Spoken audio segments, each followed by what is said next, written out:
but our psyche seems to be wired that way. I mean, Right. we all had monster movies growing up, and we all had, these haunted houses, and this is paranormal television sort of has taken over that genre, which is Right. the horror films and the haunted house attractions, etc. So, it's interesting from our standpoint of having to back away from that and say, no, that's commercialism. Now this is the actual paranormal investigation side. Well, primordially, let's face it, these horror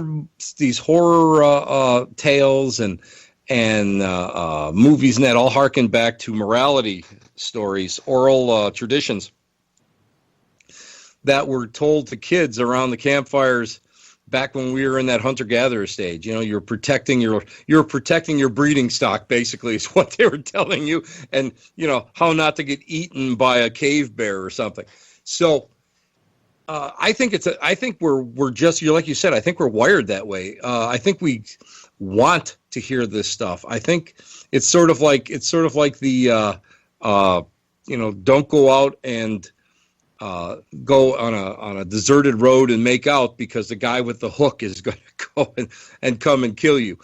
It's all these safety things. So I believe that there's a definite need, and I believe it's an evolution from that time. But I really feel that people really want to be scared, because I think if we weren't inundated with all this stuff, where we were really frightened, I don't think that we would be having all those negative cases. I think people are just so influenced by what's on TV. And I mean, I remember going to a case one time and we didn't get anything. And the people were like, well, I won't say the name of the show, but they do it. They get something. It's like, lady, they were here for 5 days. We're here for 3 hours. It's, I'm not living in your living room. Do you know what I mean? It's not that important, really. From what you told me, it really doesn't sound bad. So, yeah, people don't realize that. The other thing is people don't realize the marvels of editing. And somebody in chat talked about the distracting, background music.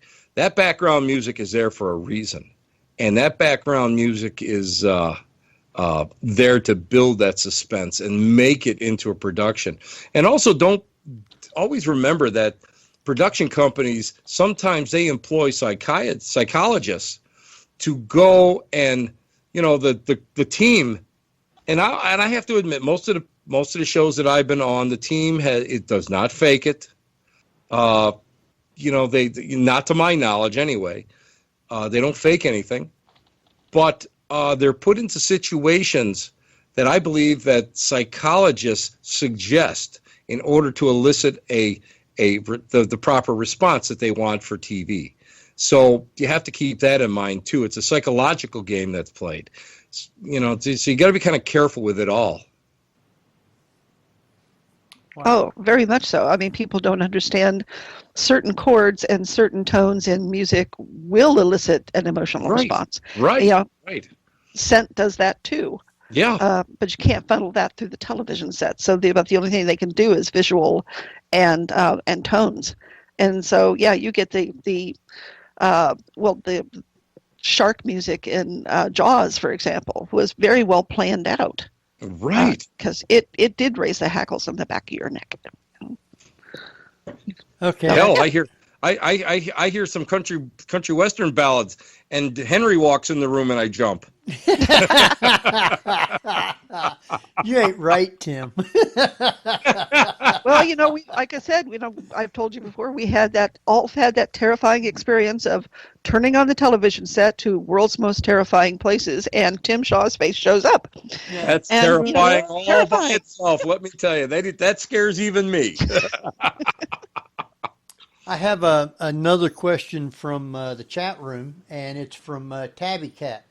And she wants to know, when was the first time you saw a full-bodied apparition, and how did you react? 1981 in my parents' house. It was, I can tell you, it was right around 6 o'clock, 6:30 p.m.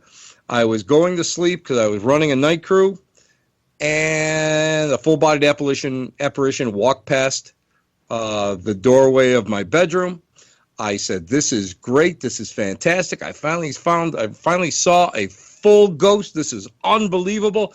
I went to sleep. I woke up, and my logical mind kicked in, and guess what? I was terrified. Terrified. So yeah, it's kind of funny that, I mean, I had been doing isolation tanks and I've been doing all that stuff since the 70s, and when it finally happened, my logical brain kicked in and said, this ain't good. and it took me a little while. I won't lie, it took me a little while to get back, kind of realize, I knew what was going on, but to get my own stuff together, so I could accept it. And actually, the way I learned how to accept it was when I really started getting very active in one of the spiritualist churches and one of the denominations, and that really helped me get through it. And then after that, there was just no big deal. Wow.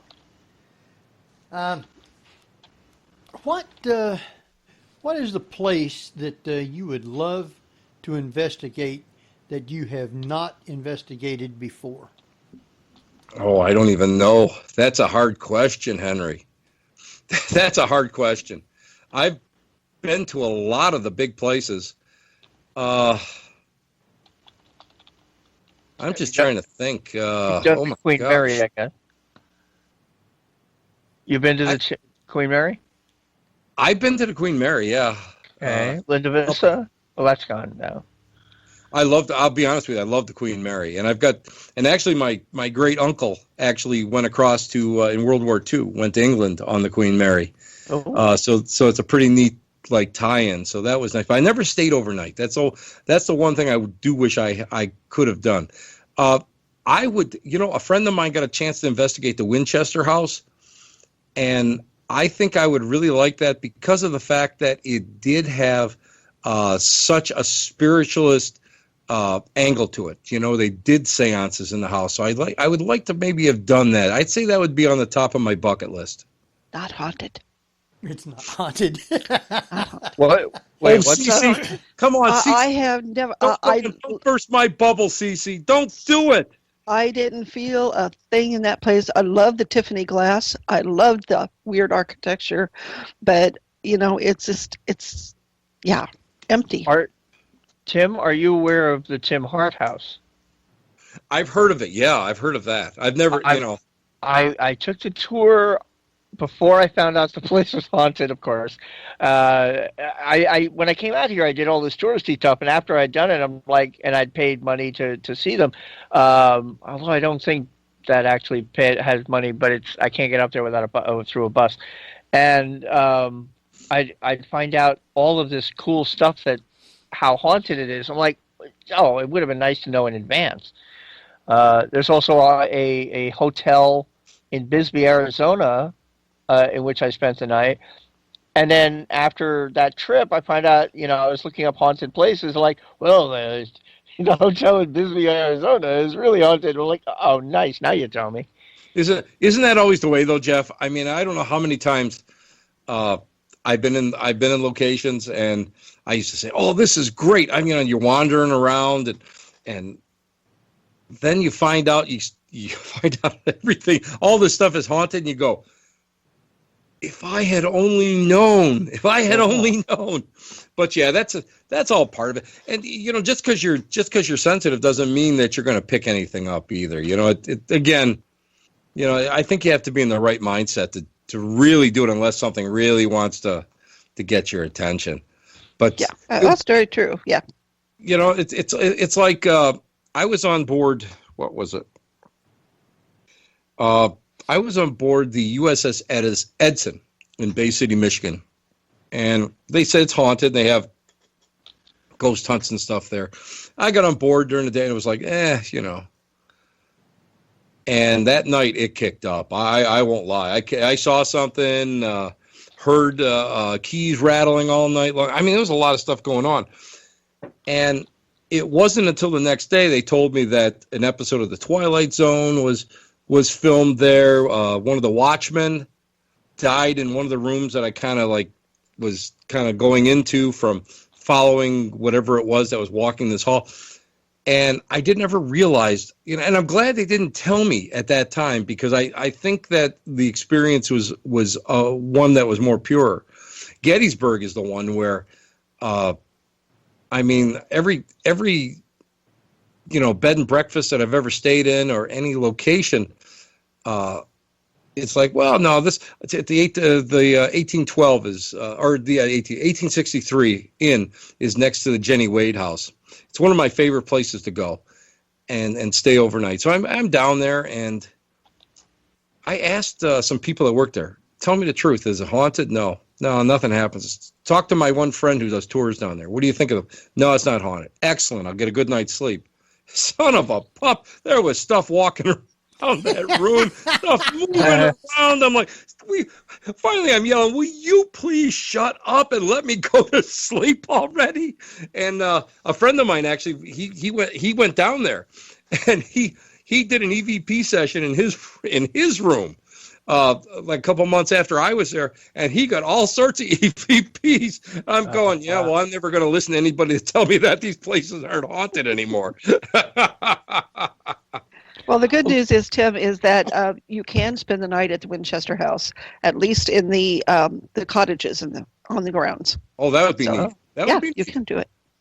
I would like to do a Ouija board session in there. That would be great. The seance room up on the third floor. Yeah. And Tabby, yes, she just brought up about Antietam. Let me tell you a little story about Antietam Battlefield. I love Antietam Battlefield. I've been there many, many times. And quite a few years ago, we did a 18-mile march from Harper's Ferry, West Virginia, to Sharpsburg. We followed the path of Confederate General A.P. Hill, and we walked this whole thing, and we really did. It was great. Took us the whole day. It was wonderful. We saw some really great sights, met some wonderful people, and because we were doing it, they let us stay on what they call the Boy Scout camp area and the bivouac area, and actually it was a staging area for one of the Union Corps. So my stomach was not doing good that night. It really wasn't. So I'm walking up to the porta-john, and I'm hearing this, and it's like, sounds like the long roll. And the long roll is, back in the Civil War, they didn't have walkie-talkies or communication like that, so everything was done by bugle and drum. Well, the long roll usually meant that was that when that stopped, that was a command to fire. And I'm hearing this long roll, and I'm going, what the hell? And I didn't say anything, because I'm up there with Civil War buffs. I didn't really want these people to know what I was into. And the next day I went down, and my friend who was an NPF Ranger, I said to him, Ted, what did you do, pay somebody? He goes, what are you talking about? I said, come on, Ted. I heard like drumming up there, like echoing this drum. And he says, oh, you heard the little lost drummer boy of Sharpsburg. I said, come on, tell that to the tourists. Don't tell that to me. Tell it to the tourists. And he says, no, we hear it up there.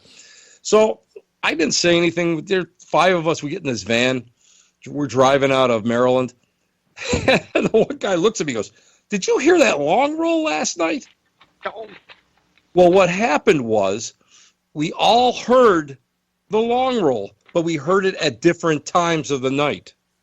Huh. That was neat. That was really crazy. And I'll tell you what, it's one of, I did volunteer work up there, and I've followed the exhumation of some temporary field graves that they found on the property and on easement land. And without a doubt, I've been to Gettysburg umpteen times, and I've never really had what I would call a paranormal experience on the field. But Antietam was an amazing experience, and that was the first time on a battlefield outside of, let's say, like Fort Niagara, a battlefield that I can actually say it raised the hair on my arms. I had hair then, so the hair on the back of my neck went up. And everybody experience something. So Sharpsburg is great. And what's neat is everybody's familiar with the Blair Witch Project.